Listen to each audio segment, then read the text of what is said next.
What's up, sports world, man? You got one take Zay up in the building. We talking sports Sunday, man. Happy Easter, going out to everybody and their families. Y'all know we in the midst of March Madness right now. We had some monster action last night. We got the women's championship game taking place today. um, Shout out to everybody in the crew. We got Level Up Sports 10 with Mossberg. We got Rob with WTP for life. We got post game of the post game podcast. We got T1 of City League TV, Parlay Poe of Blitzburg. And I'm One Take Zaya. Like I said, you can find me at the One Take Zaya podcast. Man, last night, man, we get right into it. We had UConn. They move on to the championship game after defeating Illinois, man. This game was really pretty much simple. It just came down to one team made shots and another one didn't. Terrence Big Hoss Reed played like a grown man last night. Illinois only had 3 assists as a team, and really that just was a product of them not making shots for real. I felt like coming into that game, the team that was going to win was going to be the team that made shots and whose stars played better. So we seen Silas Jr. out there with a near triple-double. He had a college triple-double from the guard spot, 7 points, 9 rebounds, 9 assists.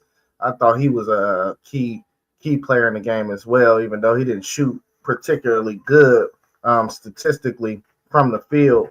But this UConn team, man, is serious. They real, They real. Anytime you go to the national championship, 3 out of 4 years, 3 out of 4 or Final Four, 3 out of 4 years, you're going to have your hands full with a squad like that. They just play tough, and they steady. I did not think they was going to make it to this point, though, after seeing them get bombed on by St. John's twice this year. But, hey, Danny Hurley is probably the best coach in college basketball for me. Throughout that whole game, I thought it was a lot of one-on-one ball going on for Illinois.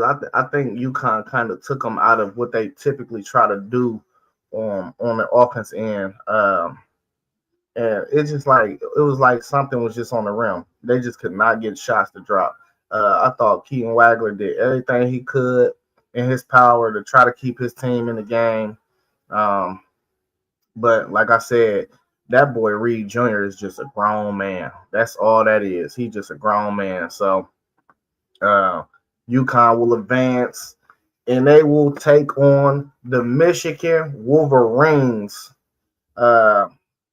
who absolutely handled Arizona yesterday. Even without Lindenborg for most of that game, it was just like Arizona had no answer. So we're gonna have a UConn versus Michigan national championship. I think this game is gonna be fabulous too. But as far as Arizona, man, we ain't seen Arizona look like that all year. Even in some of their losses that they had this year, we haven't seen Arizona play like that all year. It was just like they didn't have no answer for nothing that Michigan was throwing at them. I'm talking about McKinney. McKinney was on the heater yesterday. Mara playing grown man, big boy basketball. And then the point guard Cadeau, him just playmaking and he didn't even shoot well from the field yesterday, but he controlled that game offensively for them. He got them into the right sets. He was pushing the rock when he needed to push. So, that Michigan team is a well-oiled machine and definitely looked like the best team in the country. Michigan been popping people all year long. Let's welcome up one of the brothers, Mossberg, the Level Up Sports 10. How you doing this morning? Feeling pretty good, man. Happy Easter to everyone out there. It's good to see you as well this morning. Fandos, I apologize for the late entry. Man, just moving around, man. Thankful and blessed, man. Definitely one thing for sure. and just ready to get into the great show that you have for us this morning and doing what we do best for sure. Yeah, hey, I was speaking on the Michigan game. I had already touched bases on UConn. You could go ahead and start there. UConn, they moved on to the championship game after beating Illinois. What was your takeaways from that game?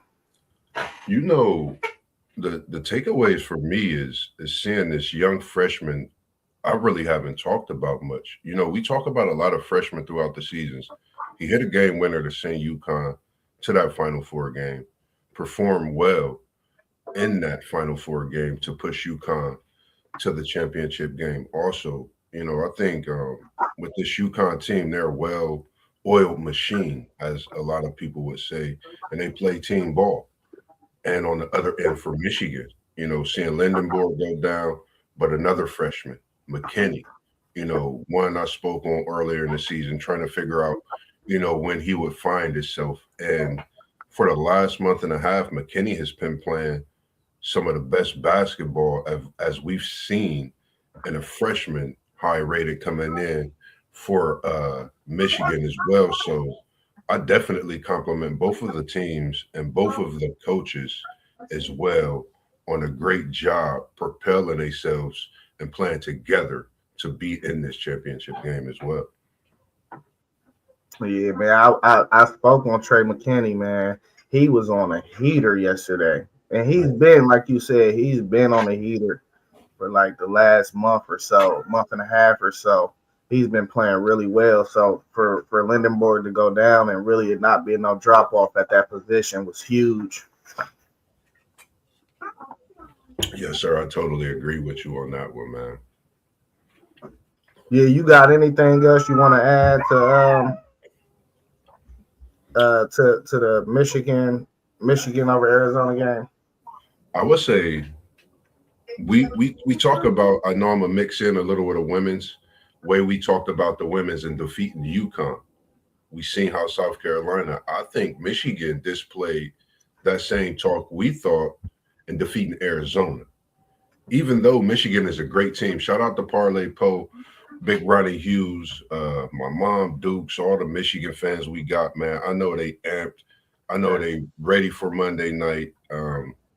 It just shows how great of a team they are.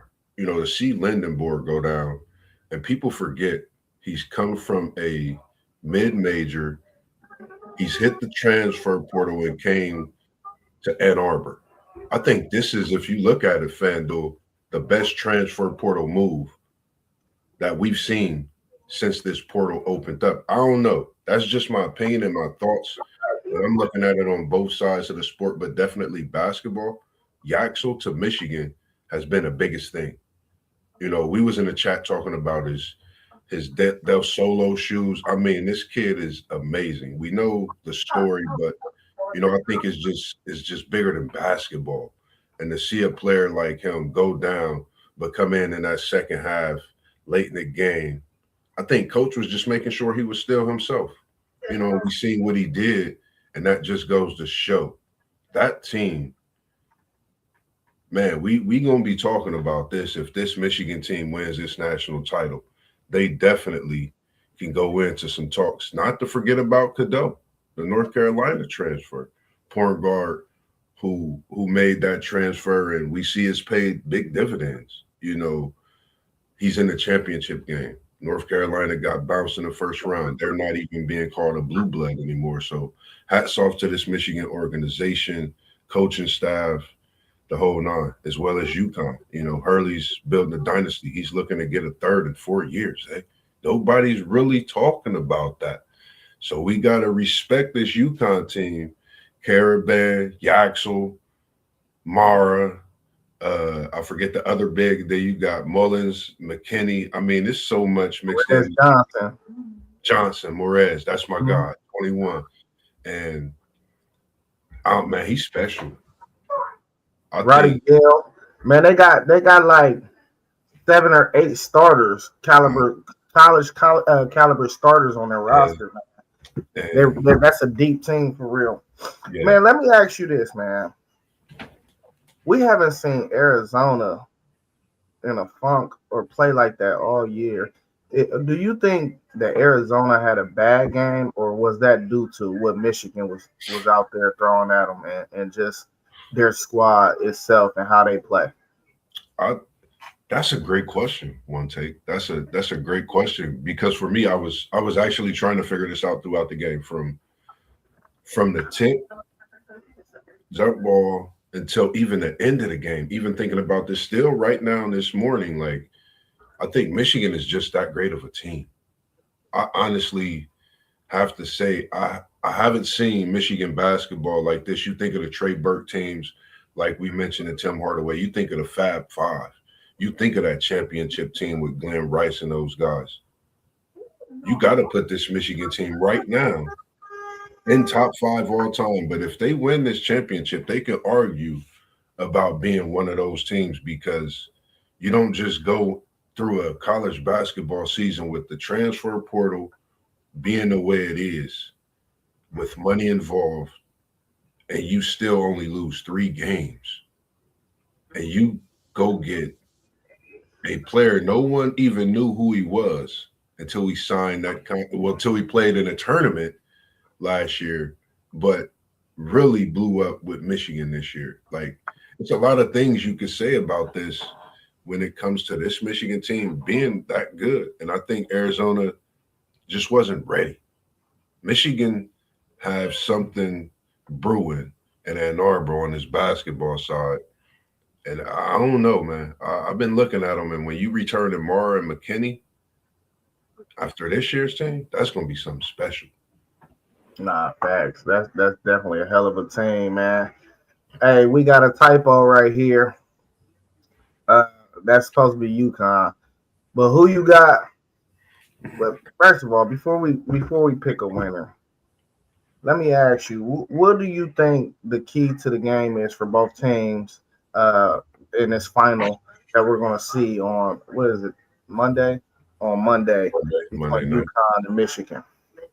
What are the keys for you to in that game I for think both sides?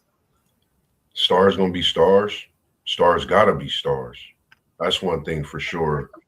Shooters got to shoot. But I think it's going to be coming. I think it comes down. I know we talk about guard play, big man. I think in this game, it's going to come down to guard play because we see how McKinney and Mullins is playing. We see how we know the bigs going to play their part.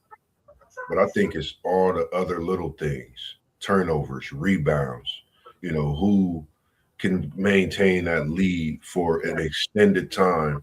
And if someone's trying to make that run, who could counter with the run or push back against the run?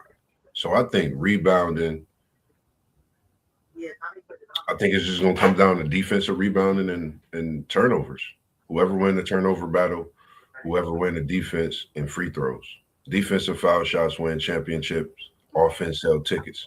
Michigan put on a clinic last night on the defensive end, and I think that can prepare them to a championship. Yeah. See, I like everything you said, but for me, I think the key to this game is going to be them supporting cast again. Like if McKinney, Marez Johnson, Yeah. what's the other boy's name that they bring off the bench? I can't think of his name. Barnett, But what's the name? the Barnett that's been starting a little bit lately. No, Roddy Gale. That's what I was Roddy thinking Gale. about. Roddy Gale. If those three can show up and give them solid minutes, if we know Murray Johnson, he's a starter, but he's not what we would call the star of the team. We get out to Elliot Kadu, Mara, and Lindenborg. We definitely got to see if Lindenborg how healthy he gonna be in that game with that bum ankle he on. He gonna be playing on one flat tire probably. Um, but he already said, I'm playing. He said he already came out and said, I'm playing. They might have to shoot his ankle up with that stuff. But I want to see who supporting cast plays well because I really got faith in both teams, like star players like Reed Jr. I don't think he plays the type of style where you're going to get a bad game out of him. He's probably going to be somewhere from like 7-4-11 from the field with his 18 points, his 10 rebounds. You know what I mean? He's typically just solid like that. But the boy Silas Jr., like I was speaking about when I spoke about the UConn, I mean, you talk about a dude that did everything on the court for a UConn team. 7 points, 9 rebounds, 7 assists. Stuff in them stat sheets that all plays into the finals. For me, the final result of a game when you got guys out there that's getting scrappy. 9 rebounds from the guard position is crazy work. That Yes. mean you helping out. It's a lot of long shots when you got a team taking a lot of threes. So you sticking your head in there and helping out the bigs rebound. That's the type of stuff that wins games. So I'm looking at these supporting cast like, are we gonna get Mullins to show up and knock down 3 or 4 trade balls? I want to see that. Are we gonna get a solid game from Solo Ball? Or is he gonna knock down some shots? Is he gonna take care of the ball? Is he gonna get them into their sets that they need? So I'm looking at these supporting cast, man. Like I got faith in Reed Jr. I got faith in Mara. I need to see what these supporting cast. I even got faith in Braylon Mullins to show up and hit them 3 or 4 threes. But Alex Caravan had a bad game. We can't have another one from him. You know what I'm saying? So Yeah. I just need these guys to show up. But the supporting cast to me is what's going to tip the iceberg over the top for me. I like that. I like the fact that you mentioned the names of Reed, Solo Ball, and the fact that Caravan had an off game.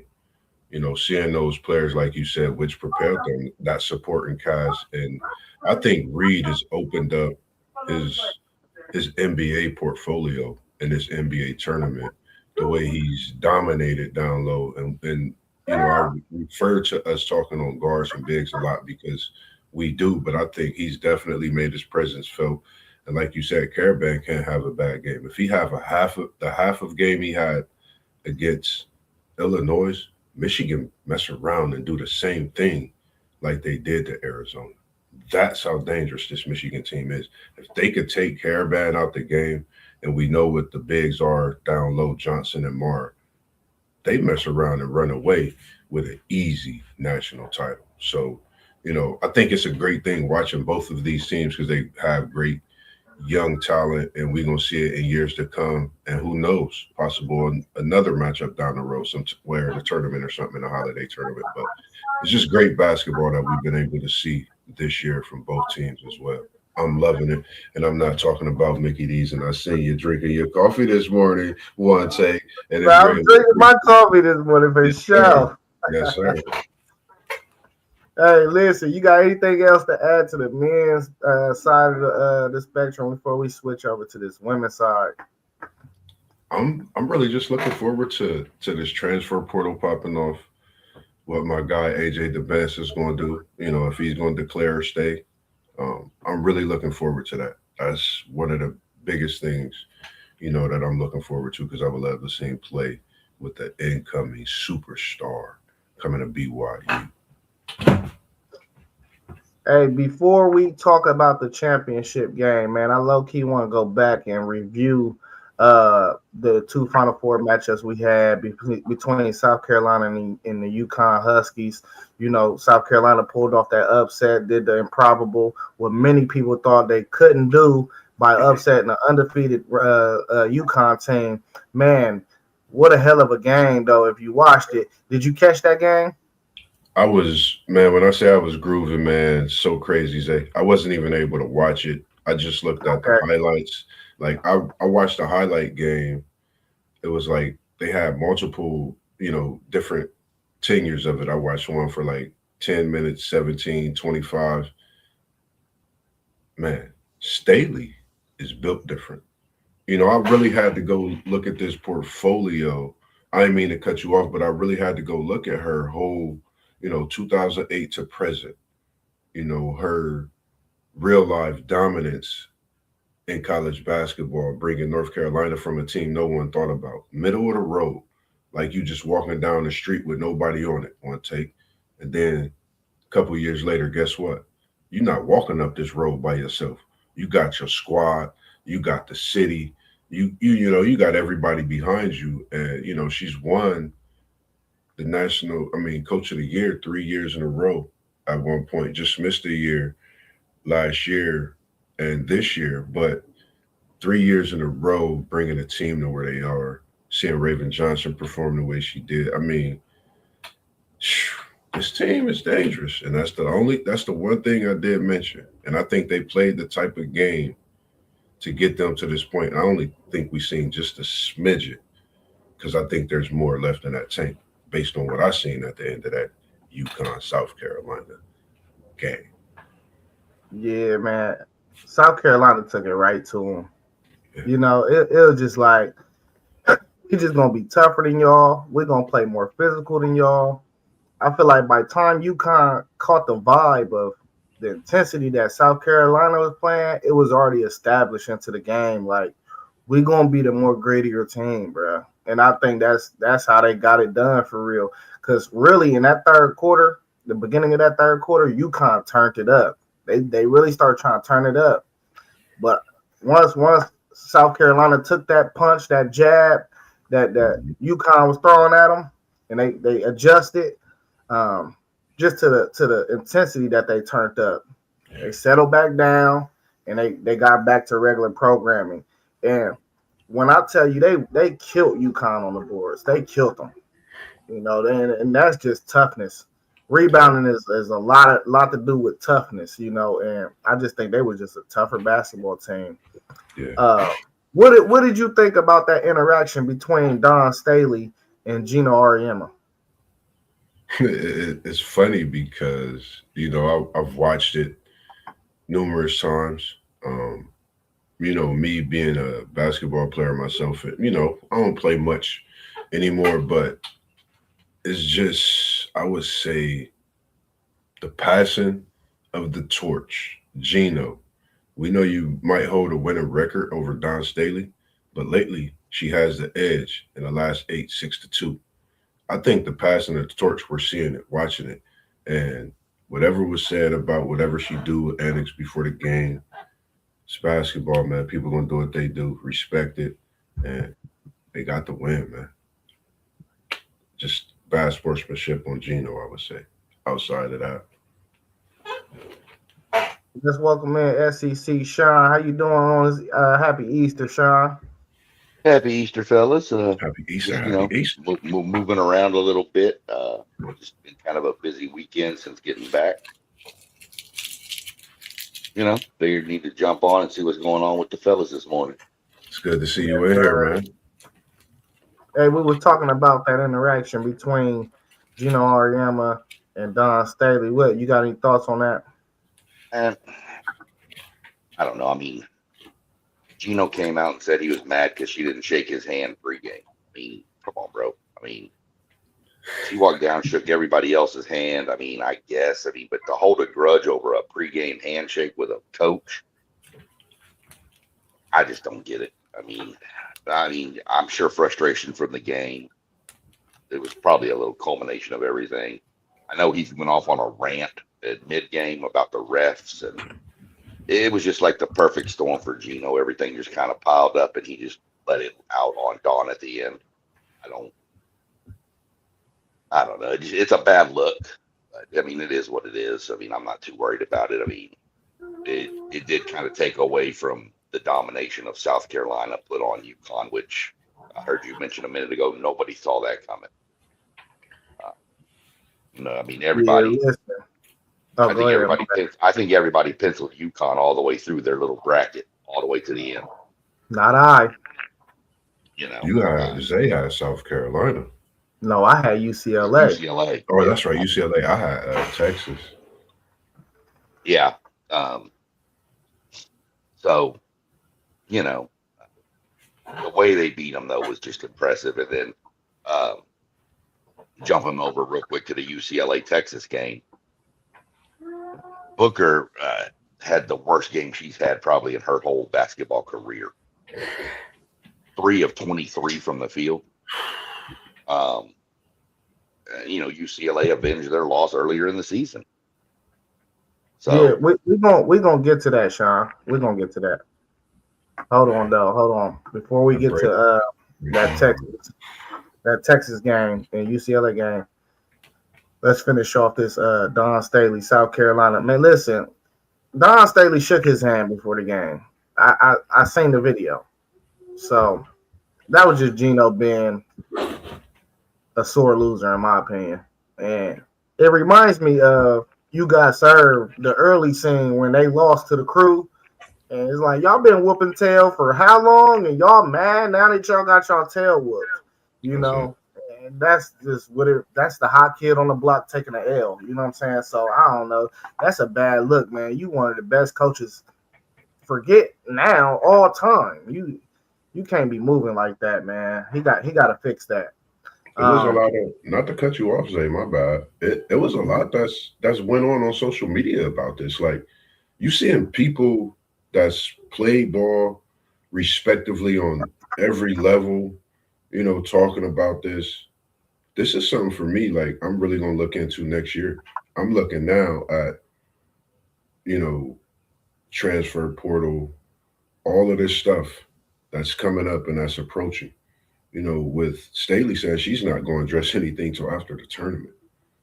I'm ready for the popcorn that I'm going to be having, because it's only the beginning, and I think something that's still going to brew. You know, I think both of them going to continue to coach, of course, but I think it's going to spill even into next season with where SC is at. And like I said, Don Staley basically holds the upper hand right now, even though Gina overall 13-9 in the last 8, Don Staley has won 6. You basically run Gino right now. No one has done that in college basketball outside of the late great rest in peace to Pat Summitt. We know how she is to basketball on the college women's side. So that's just my thoughts on that alone. Yeah. Y'all got anything else to add to that game before we switch over? All right, hey, go ahead, SEC Sean. Go ahead, talk about that Texas UCLA game. Yeah, that was my bad for jumping ahead. I thought y'all had already started talking about that one before I joined in, but again, you know, Booker 3 of 23 from the field, gets in foul trouble with 4 fouls. You know, UCLA did lose to Texas earlier in the year. If I'm not mistaken, it was a close game. I'd have to go back and look up the score, but I think it was a pretty close game. And it just goes, I mean, to me, it shows you that you can't take earlier season results like November all the way into March. Teams progress, teams get better. Texas just, to be honest, Texas just ran into a buzzsaw that's playing right now, which is UCLA. They've won, how many games in a row have they won now? I mean, they played Texas like game 7, so they're on like down there probably 28 games in a row right now. 28 to 30, somewhere in that range. Yeah. 30. I mean, you know, that's crazy. That's pretty much an undefeated season when you think about it. So, you know, to me, I don't know. I think it was just the storm that UCLA came out and jumped on them. I think Texas was like, we hadn't been in this position before, and started pressing. And I think Booker just started shooting every time, thinking, I have to do something to get us into this game. And it just wasn't falling for her. And then you factor in, you know, the foul trouble with 4 fouls in the game.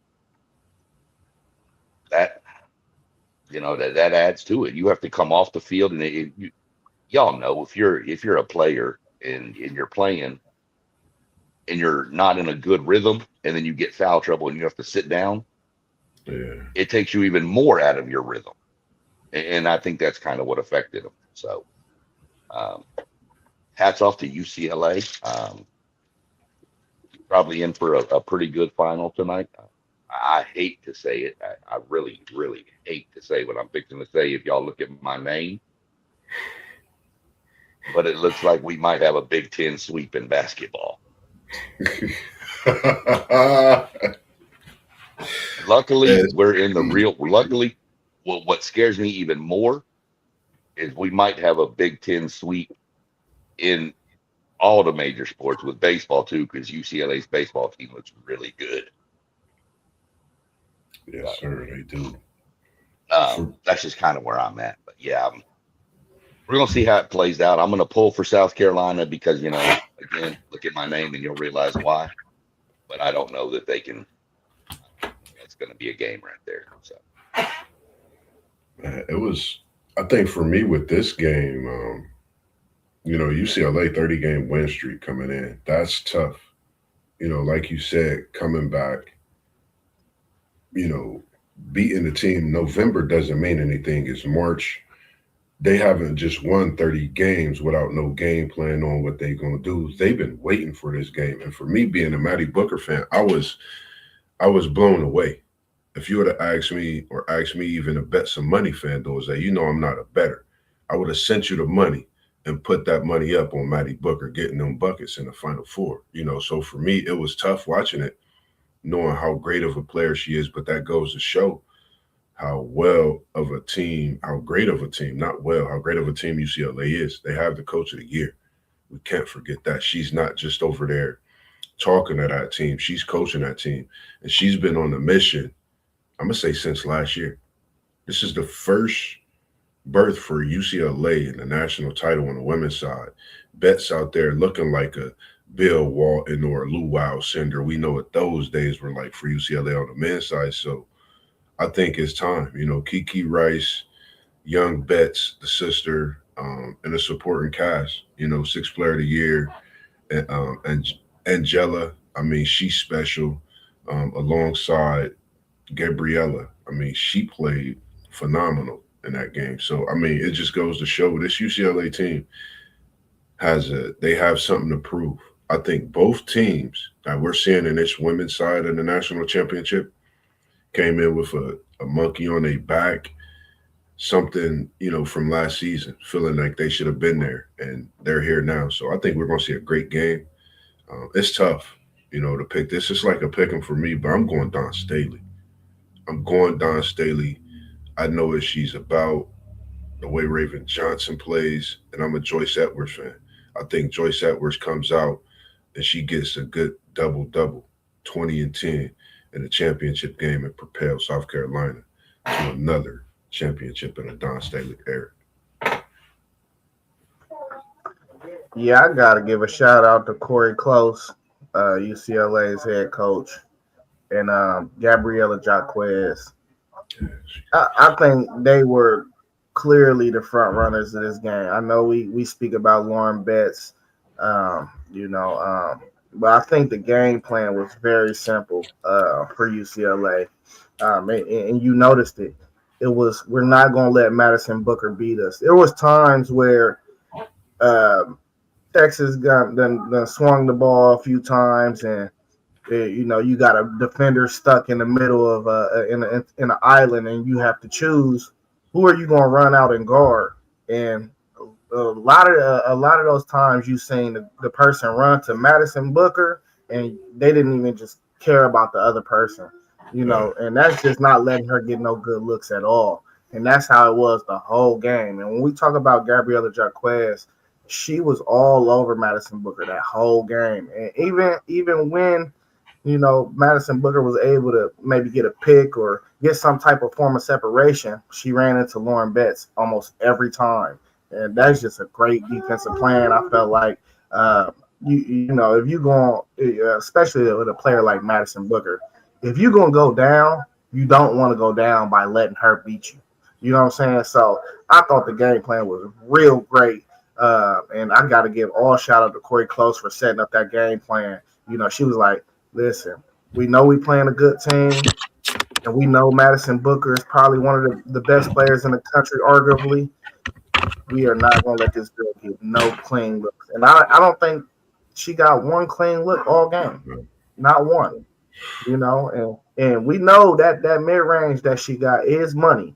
It's money. So it wasn't like she was taking shots that she normally don't hit. But when you ain't getting no clean looks and it's just not your day and shots ain't falling, it's just tough, But we done seen Madison Booker hit those same shots that she was missing. So it's like, you make it as tough as you can. You don't let her get no clean looks, and you got to live with the results. And I think that's what they did. And I think that the game plan was just outstanding, man. And shout out to Corey Close, like I said, man, because I mean, I don't know how I would guard Madison Booker, but I think we just found out that's the only way you got to guard her. And I ain't seen her play that bad, Sean. Like, this is the worst game she ever played. Absolutely. I wouldn't even say she played bad. I hate when they say basketball players played bad too. When they have a night like that. She played bad offensively. She gave it all she had on defense, though. I don't like to judge having a bad game based off of your statistical performance when you shooting from the field, but man, that UCLA team, and I'm telling y'all, I've been telling y'all about them for a couple months, man. I like their chances, bro. And it's definitely going to be a hell of a game with this SC team because they are physical, they tough, they experienced, and they ain't going back down. They're going to come at you. So we're going to see what happened, man, today at 3:30, man. I can't wait for this game, honestly. I'm ready to and call off. just right into it. What are y'all keys for this game? WTP for life in the chat. He said, yeah, she was off. Hats off to UCLA. Great D. Man, for sure, though. That lead us into to tonight. What are the keys for UCLA and South Carolina for each one of these programs to be victorious? Let me, before we jump on that, if somebody can look this up, this is something that I just realized looking at something. I think Madison Booker had 6 points at halftime. She finished with 6 points. You gonna tell me that just tells you the level of defense UCLA threw at her if they held her scoreless in the second half? She didn't have not one free throw. She only had 2 points. At half? Okay, so she scored 4 in the second half. Like Madison, that's she. As great of a talent as she is, like you say, Zay, this UCLA team, the defense was crazy. I don't know, I watched UCLA last year, but seeing the highlights and watching that 3 different times and seeing the defense they played on Madison Booker and still be able to close out on the shooters and the way Texas been shooting throughout the tournament. They've been shooting above levels, all over 3-point, even mid, just field goals itself. So that just goes to show how great defense is. And statistically, this is probably the closest national championship when you match up stats. They're first in the Big, first in the SEC, respectively. And down the list of the categories, it's literally neck to neck in averages in what possibly could be an overtime. Who knows, man? I think we're in for a thriller at 3:30. I'm ready to call off work until about 6 o'clock and go in for a half a day just so I can watch the women's game, man. It's really going to be that exciting and a must-see for sure. Hey, listen, as a whole, I don't think I've seen 2 tougher defensive games in the Final Four than these 2. As a whole, like both games were defensive games. They were both physical. Yeah, I saw it pop up at the UConn South Carolina game popped up and it said this was the lowest scoring half for either team. And then I turned around and I saw it pop up with the Texas and UCLA game. And it said this is the lowest scoring half for each team. And I went, man, defense is locked in this women's game. They're just shutting people down. So I was pretty impressed with it. My key to this game is going to be, how is the game called? And I hate to put it on the refs, but to me, if they're allowed to play physical, it favors South Carolina. If it's a real quick whistle on any kind of ticky-tack foul, I think that favors UCLA. And I don't want to put it on the refs, but that's just kind of the way most games are going to come down to. How is it officiated? I'm going to lean South Carolina. It's hard to go against a team on like a 30-game win streak. I'm going to lean South Carolina due to one thing, and that's Dawn Staley. her experience in these games and how to get her players ready to go, I think is different. UCLA is a great team this year, but they lack the experience of being on that big stage right now. And most of these South Carolina players have been on this stage at least once. So, and Dawn's been there numerous times. So I'm going to lean Dawn Staley to get this. I do think you're in for a really tight game. But I'm gonna lean on the more experienced coach in this game. Man, this is a good one. For me, I think it's gonna be guards versus bigs. I like Raven Johnson. I love the way Joyce Edwards. That's one of my new faves over at South Carolina, Joyce Edwards. I think it comes down to who really plays better. You got Gabriella, I feel, versus Joyce Edwards. That's going to be the matchup to see. You got Okep versus, Betts, and then you got Rice versus Johnson. Like those three matchups, I think who wins their matchup. Also, who wins the rebounding edge. And when you win that matchup, you plan defense. Like if you think about the UCLA, Kiki Rice won her matchup against Rory Harmon. Betts won her matchup, against Madison Booker. So I think you got to win the matchup and then rebound. That propels you. South Carolina, at times, Raven Johnson won her matchup against one of the strongest players and arguably one of the best players we've seen this year. So when you look at it, I think it's matchups, who wins it and who defensively plays and rebounds the ball better. That's what I look at in this game. I throw the refs out the windows because I think they let them play a little bit of basketball. I like the physical side of seeing these women get down. Yeah, Donnell also said, good morning. What's up? Good morning, Donnell. How you doing? Happy Easter. He said offensive rebounds will determine the winner. A lot of the times, them rebound stats do correlate with the one that lost the game. I'm in agreement with you, Moss. It's about matchups. And when I look at Okot versus Lauren Betts, Medina versus Lauren, I think that's going to be the determining matchup that wins this game or not. You got 6'6" versus 6'7". If Okot can kind of contain Lauren a bit, because I think one problem UCLA be running into, and this is just my humble opinion. Sometimes when the game is getting sticky, they get away from putting her on the block. They always want to put her into a pick and roll action. Okay.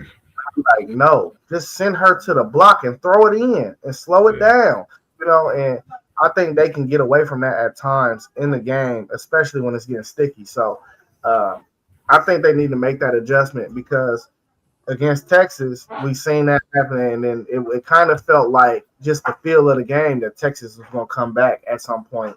And, I feel like if Madison Booker would have, caught a little heater or a little ignition and just made a couple more shots, then they probably would have been right there. So I think that's the battle, though. Okot versus Betts. And whoever probably – and not even statistically. I don't even think whoever has the better statistics. But, watching the game as the game is going on, you could tell, like, oh, okay, if Lauren Betts is getting affected by Medina – you know what I mean? You could feel that. It might not even show up on paper, but that's what I want to see is that matchup. I think that's going to determine who wins or loses this game. All right, hey, question. Who do y'all think, and y'all can go into who y'all think is going to win as this as well. Who do y'all think will be the MVP of this game and what team wins?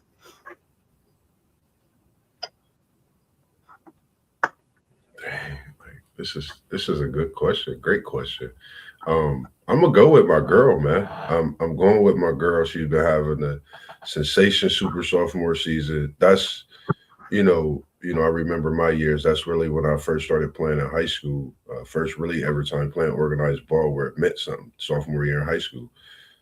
I think she's gonna have a great game. I think it's meant for her style of play, being a wing player, being able to dribble, rebound. She has all the tools, man.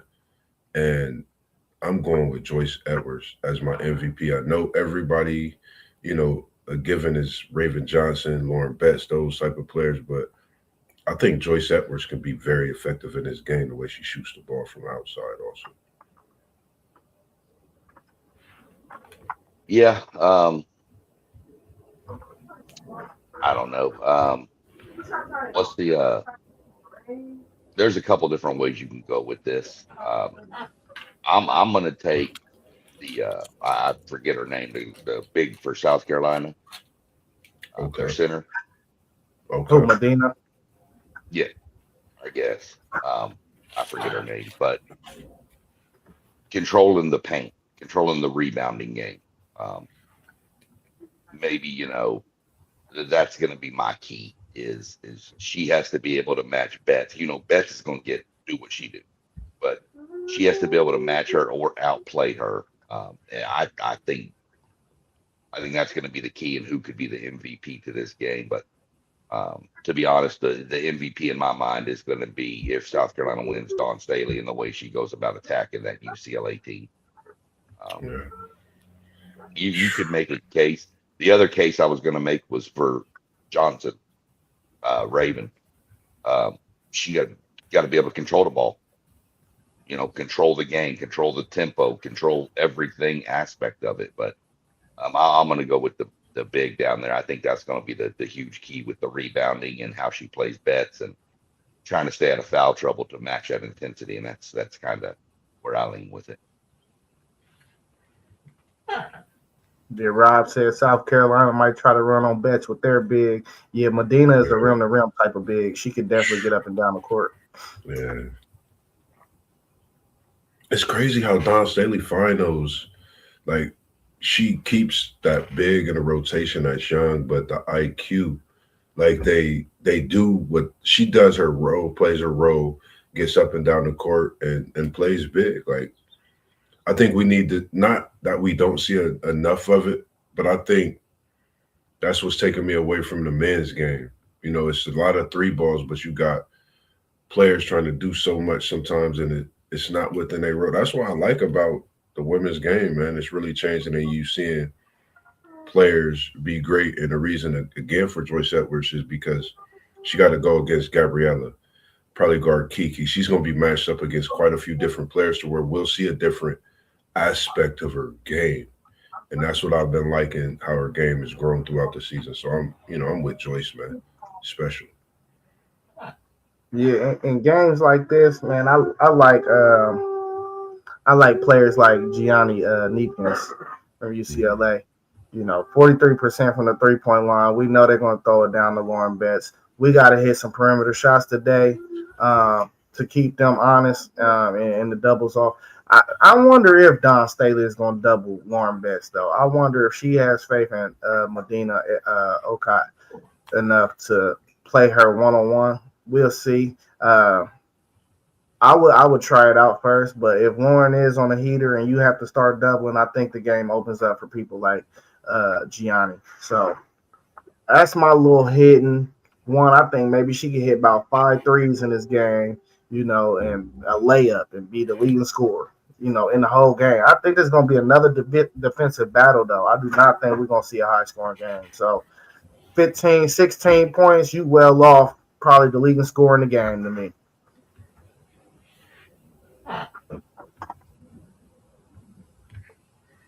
Y'all got anything else y'all want to add to the women's before we move over?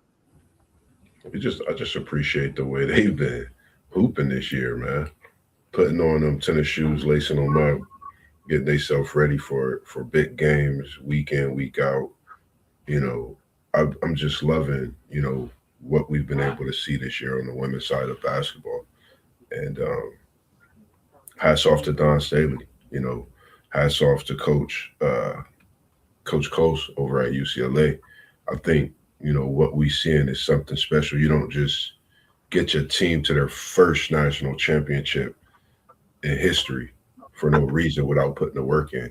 30 straight, that's a lot of work put in. So shout out to both of these teams, coaches, players, and everyone involved in getting them to where they are today.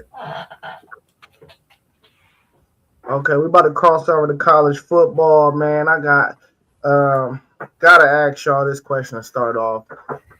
What do y'all think about the executive order signed by the president for players to only have 5 years of eligibility and one transfer? That does not include the grad transfer, though. So technically, you can actually transfer twice. What do y'all think about that rule? Do y'all think we're gonna see any blowback? Y'all think we're gonna see people suing the NCAA? Go ahead. It look like you want to start us off, Sean. Man, look, I've been one, and I think we've all been in agreement. This is what needs to be: 5 years, one transfer. I think we all have talked about it. I think we all have agreed that that's probably the best option. You know, Trump came out and said when he talked about this a few weeks ago, he said, "We know we're going to get sued, and that's fine." There's already been talks about agents and stuff saying it's unconstitutional to tell a person what they can and cannot do. Look, if people want to fix college athletics, this is the one way to start fixing it. Stop all this every year transferring. I'm going to use the player, Bear Alexander. Again, this kid came out of Texas. He transferred to 4 different high schools in Texas in 4 years and then 4 different colleges in 4 years.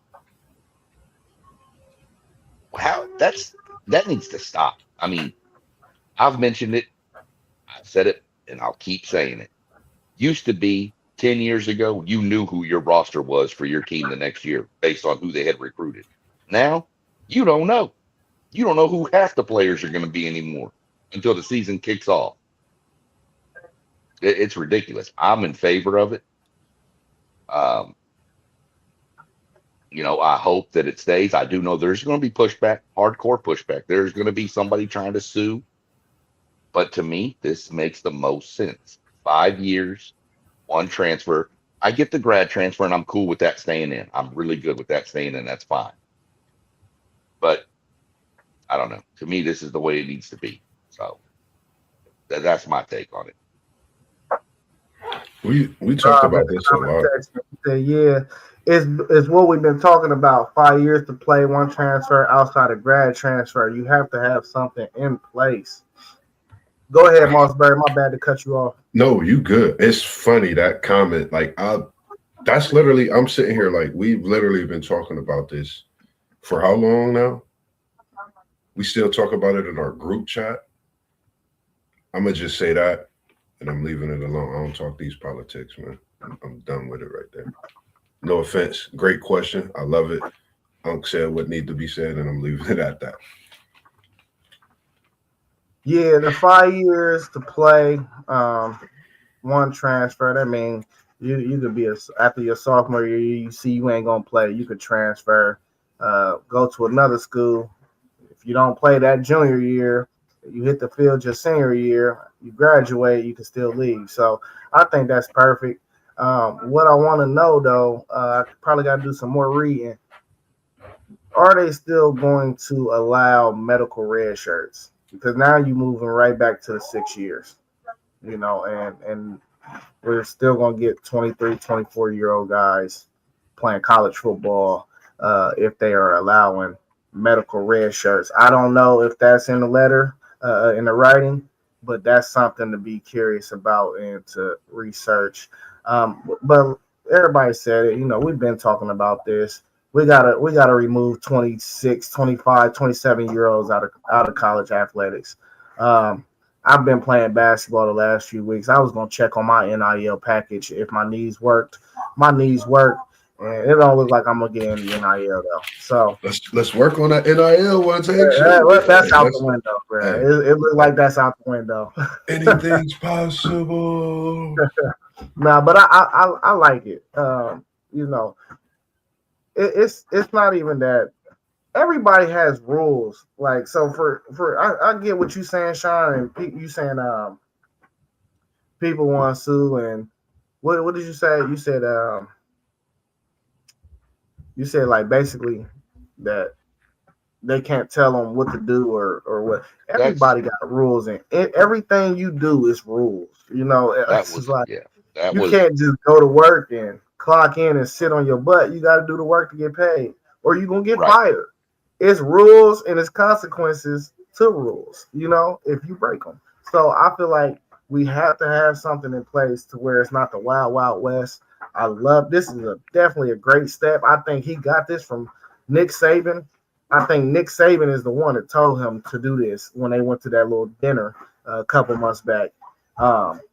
Just because I think Nick Saban understands, and Sean touched on this, it is so difficult for these coaches to build their rosters each year when all these dudes are in the portal transferring every year, bro. They don't even know who's going to be on their team.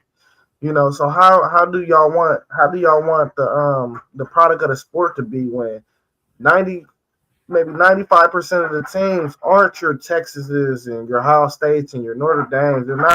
They're not the biggest program, so they're not going to have the best talent as those programs. So you need your guys to at least to be able to gel. And what better way to do that to make guys stay in school for multiple years and they're going to be on your roster. So I think that's a very good step in the right direction.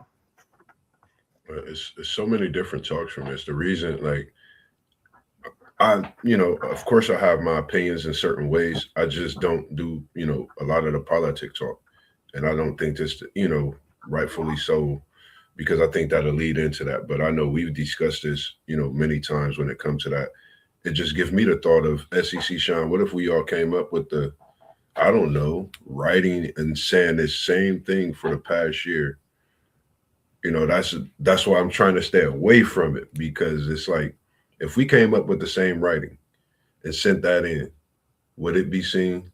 Would it get talked about? But that's why I say I just try not to talk about certain things, but I agree on what we talked about when it comes to this eligibility thing.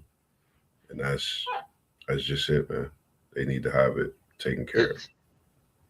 But see, to me, it's not really talking politics, because we've been talking about it. Other sports people on podcasts have been talking about this is what it needs to be. The fact is the NCAA is scared to do anything by themselves. They figure, let's get the federal government involved, and then people won't push back on us. That's not the case. I mean, like I said, there have been people out there there's articles out there where people are saying that they'll fight this, they'll sue. Well, okay, what are you going to sue for? Who are you going to sue? Are you going to sue the NCAA, or are you going to sue the federal government? Because I hate to tell you, but a 19-year-old kid, no matter what NIL he has, doesn't have the money the federal government has. Right. I promise. The federal government can outspend him in court. And if they can't, they'll just print more money and outspend you the NCAA has no power anymore, and that's why they turned to this little dinner with Saban, and who else was Urban Meyer, I think, was there. Numerous other, Hall of Fame players, coaches, top of the top from the sports world were there. And they all probably agreed this was the way to go. And yes, it shouldn't have to come down to the government and the president and all this, no matter who the president is. I don't care who it is. The fact is, at least something's getting done to try to fix it, because it's broken as it is. And that's just my whole thing on it.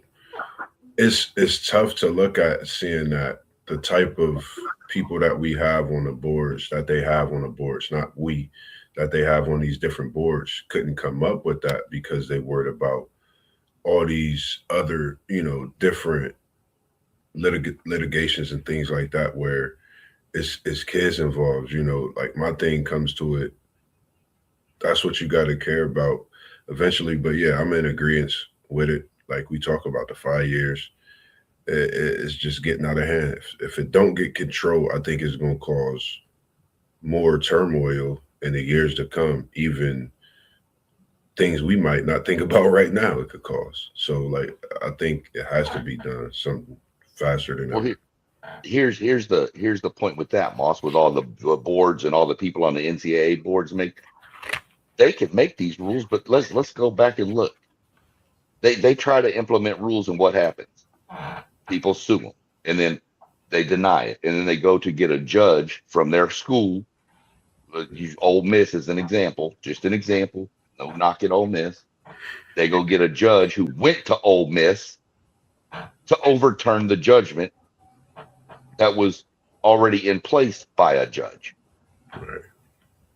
I mean, It's crazy, okay. man. Let me see. Manziel. I think Johnny Manziel got a couple years left. I think Mike Evans had a year left. All right, we fixing to go rock A&M real quick because we'll just get a judge. I guarantee there's a judge from Texas A&M that would sign off on giving them eligibility back. I promise you. So, that's why the board from the NCAA has no power anymore. They are that fierce lion with no teeth or claws. It's All what the they are. bank. And they got all the bank. From a distance, they look scary as hell. But when you get up close, ain't nothing but a little calico cat chilling there. So, yeah, That's why I think I think the only thing, because you absolutely right, Sean. I think the only thing that's going to actually work is if the players create a union and we start doing contractual agreements to where we got to re-up on different different things, just like the 5 years. Maybe you do 10-year contract, 5 years to play, one transfer outside of grads. And then, once the 10 years is up, you go back to the drawing board. You ask, is this working for the sport? The players can speak their piece. The NCAA can speak their piece, and we can meet in the middle somewhere. But I think the only way that's going to work is if the players get a union, and you got to turn these players into, paid employees. Basically, if you got a union, now they're paid employees. And we need to file taxes and everything. So, and I agree with that. Know, but here's the follow up to that real quick, Zay. You really think we're going to get a bunch of 18, 19-year-old kids to agree on anything? It's not that they're going to be at the table, but every student body, there's going to be representatives for them. So, right. It's just like, for instance, I work for Columbus City Schools. The teachers went on strike a few years ago because they wanted a pay increase. You want the majority of what people are feeling. It's not you're not going to please everybody, so you just have to get the whole body together and see what the main topics and issues are that they're having. Just like we just seen a whole group, which is the WNBA. They wanted more money, and they was able to get their union to get them more money. Basically, that's all that is a union. So listen, I just know we going in the right direction. That's all I care about, And Rob said the NCAA doesn't want the litigation, and the NCAA angle might be to punish the school and coaches. And I mean, I don't really understand. If Rob, you can answer this too in the comment section. How would they even be able to punish the actual schools and coaches? Because to me, $100,000 you find in Ohio State or Texas or something, that's like candy money.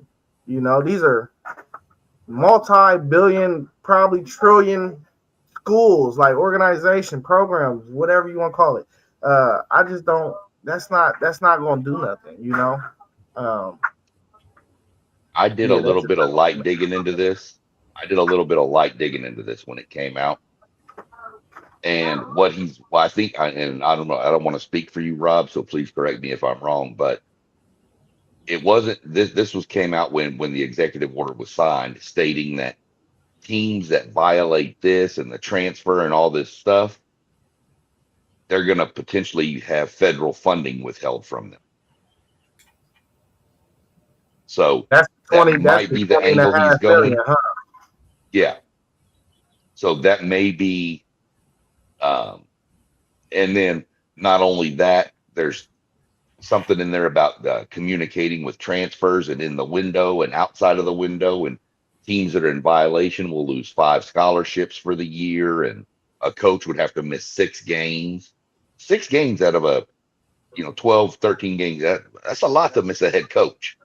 Yeah, you refreshing my memory. It's also a 5 scholarship loss too, or something like that.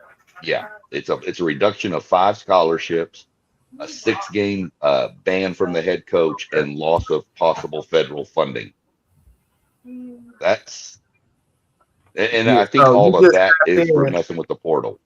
you just tapped in what he was talking about. He said he was making the point about the tampering with the transfer portal. That's what I was pretty sure that the trend, because you had all this with Clemson and Dabo whining about Ole Miss, and all that. So that's why that's all in there. But yeah, I mean, you talk about this tampering, that's going to stop some of that. I'm sorry, you lose a Ryan Day or a Mike Elko or Steve Sarkisian or who's your coach? Well, Moss, y'all might want to lose your coach for 6 games, but that's a different subject. But leave me alone. But you lose one of them coaches for 6 games, man. That's half your season, plus the reduction of 5 scholarships and federal. That puts a little ding in the wallet there and in the little bit. So we'll see what happens. But we're heading in the right direction with all. All right. Do y'all got any spring update y'all want to speak on? It's the last question I got before we get out of here. Y'all got any spring updates from y'all's teams? Trying to stay healthy at the wide receiver position for us. We've had 2 wide receivers already go down in spring with injuries. Terry Bussey and Ashton Bethel Roman have both went down with injuries. Apparently, both while going up for contested plays with the cornerback Julian Humphrey. So, I mean, somebody needs to get Humphrey aside and tell him to slow down a little bit and hold on here, quit injuring all of our receivers. But from what everything's being said, they're both minor. So it's nothing that's going to affect fall, which is fine. Those guys are experienced. They played last year, so no big deal there. Everything else I've heard from the receiver room is Isaiah Horton is a monster, the transfer from Alabama, and a freshman to watch coming out of A&M might be Aaron Gregory. And then Jerome Miles, who was one of the top receivers from the previous class, who blew his knee out, I believe, running track his senior season of high school. He's nursing himself back, so he should be ready by the fall. But Aaron Gregory is a name y'all need to watch coming out of A&M as a potential breakout wide receiver as a freshman. I like that. For me, it's just the usual, man. I know I spoke on him a lot last year as the season ended, but the battle was going crazy with Ashton Daniels and Kevin Sperry. We're not going to mention anything about a quarterback until close, to the season start. When it comes to that, looking forward to Deuce coming back or performing like he did last year, if not even better. I'm sure his numbers is going to go up based on the way he performed last year.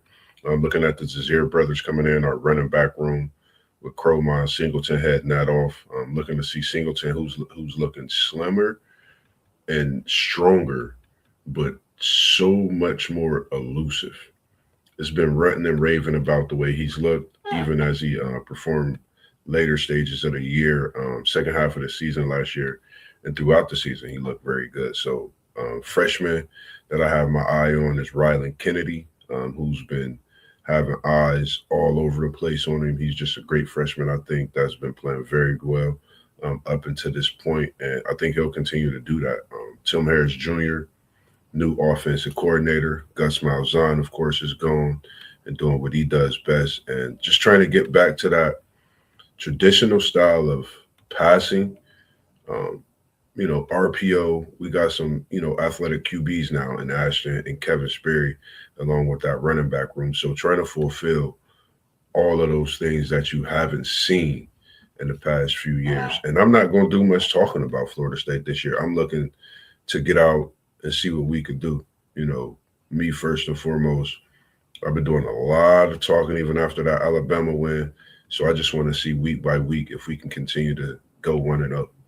That's my thing, 1-0 each week, and approach each week with that same mentality, if not even stronger. And enjoy Rylan Kennedy. I really wanted to watch that kid play here at A&M. Man, special. He's athletic. The one thing I'll say is watch his motor, because he has a tendency to take a bunch of plays off. And that's the thing. So far, his motor been going. Yeah, and as long as if that kid's motor's going, y'all got to steal from A&M off that kid. Yeah, and that's what I'm hoping too. So, but yeah, I was really hoping to watch him grow at A&M, but gotta wish the kid best in this world we live in. You never know where they're gonna be. Yeah, for sure. Yeah, man, we had our student appreciation scrimmage on Friday. We always open up the doors and let the students watch a live scrimmage. And I love these days because we get a lot of information out of them, just because the students is recording, and you start seeing videos circulate about what was going on in there, and then you just hear different type of noise. I got some good and I got some bad.